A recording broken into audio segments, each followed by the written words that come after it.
चाहिँ रामहरिको फ्लाइट छ होइन।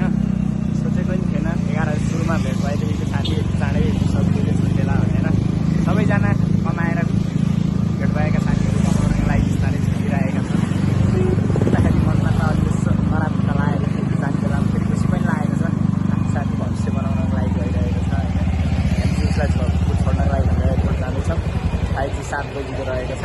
साथमा हुनुहुन्छ विशान्जी र अरुण र अमृतहरू आइरहेका छन् त्यहीबाट। हामी एयरपोर्टमा भेट्नेछौँ।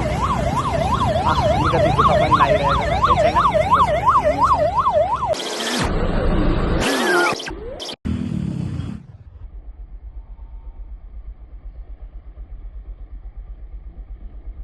हुनसक्छ रामहरि चाहिँ को भन्दाखेरि फेरि रामहरि चाहिँ म सुरुको दिन गाउँबाट कलेज आएर अनि गान्धीमा जोइन गरेर पहिलो दिन कलेज जाँदाखेरि होइन 11 क्लासमा टक्क क्लास छिरेको थिएँ। पहिलोचोटि छिर्दाखेरि रामहरि अनुप अमृतहरू भेट भएको थियो क्या। अनि विमल पनि भेट भएको छ नि त। तर नि पछिसम्म लङ टाइममा चाहिँ रामहरि नै रहेको थियो। अनि 11, 12 सबै सँगै पढियो, सँगै खेलियो, सँगै हाँसियो, क्यान्टिन पनि सँगै गइयो। त्यो 2 वर्षसम्म सँगै भेटिन्थ्यो पनि, चिया खाना गर्नलाई हरेक दिन जस्तै भेटिन्थ्यो। दिन बिराएर पनि भेटिन्थ्यो। 81 सिए आयो भने हिजो अस्तिको दिन जापान जाने भन्यो, भिसा आयो, सकियो। यति चाँडै सबै कुरा हुन्छ नि, जिन्दगीमा सोचेको पनि हुँदैन क्या। अझै पनि निरन्तर यात्रामै छौँ र हामी आइसकेका छौँ प्रिन्स नामक। हामी केही बेरमा एयरपोर्टमा प्रवेश गर्नेछौँ र हाम्रो प्रिय परम मित्र रामहरिलाई भेट्नेछौँ। See you soon bro, love you.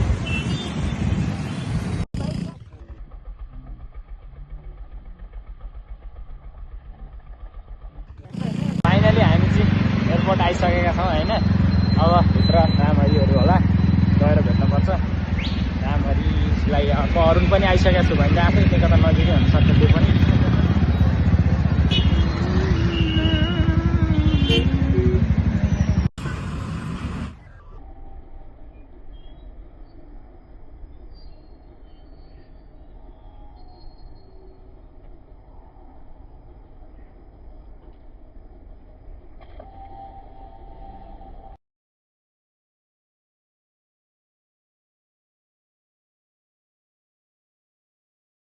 ल हामी चाहिँ ठ्याक्कै आइसकेका छौँ होइन। रामहरिलाई फुलनमा खोजिरहेका छौँ अहिले चाहिँ। 4-5जना आइसकेका छौँ। अब रामहरि पो कता छ, यहाँ एकदम खोजी तीव्र चलिरहेको छ। यत्रो मान्छेमा कहाँ हो कहाँ हो। हामीले रामहरिलाई भेटिसकेका छौँ होइन। लङ टाइम पछि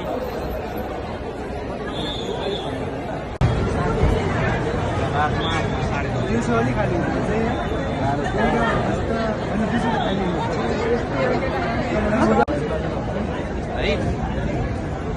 त्यहाँ जोख्नु हामीले बाहिर जोख्यो भन्दा यहाँ चाहिँ फरक पर्न सक्छ। त्यो भएर के भयो भने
साथी बोला